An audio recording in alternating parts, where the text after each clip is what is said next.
Hi, I'm Kelsey Mays for Cars.com here at the 2013 LA Auto Show with the new Kia K900, a rear-drive premium sedan that could elevate Kia's luxury status like the Equus and Genesis did for parent brand Hyundai, except those cars had names you could kind of remember. The K900, not so much.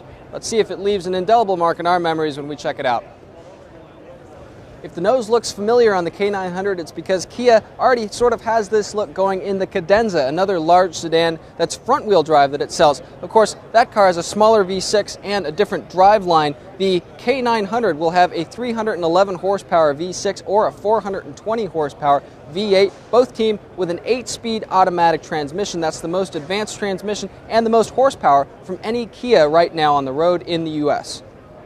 Wheelbase, the distance between the front and the rear wheels, is about 120 inches on the K900, and that's about 8 inches more than it is on the Cadenza sedan. 19-inch wheels here, standard on the K900. Kia's chief designer, a guy by the name of Peter Schreier, came over from Audi, and you can see some of the influences here in the way the K900 ends, kind of slopes gently into a very tidy tail. I gotta say, good-looking car.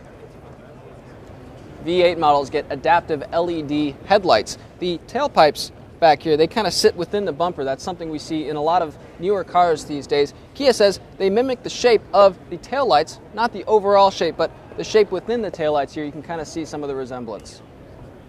A mid or upper tier luxury car demands attention to details, and the details do look very promising in the Cadenza. Things like stitching along the center dashboard tunnel here below the center stack of controls, premium materials all the way up and down the dash, even stitching across the center part of the steering wheel here. Heated and ventilated seats are standard. So is a navigation system that's controlled by a knob-based controller here with a few buttons around it, similar to the knob controllers in the Hyundai Genesis, the Hyundai Equus. There's an available 12.3-inch center display here that replaces traditional analog gauges. There's also an available Lexicon stereo. Let's take a look at the back seat.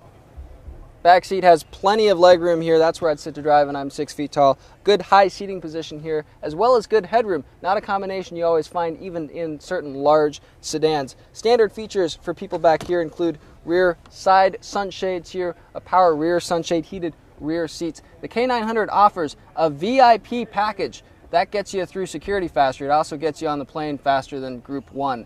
Not really. Actually, it does get you power rear seats. It also gets you cooled rear seats in back. Definitely some extra toys if you want to entertain those passengers you bring along. A lot of mechanical similarities exist between the K900 and the Hyundai Genesis, but there are a few more upscale toys here in the Kia, and that's something Kia has done many times over with corporate cars that are similar, cars from the Forte all the way up through the Optima. Stay tuned for more once the car goes on sale in early 2014.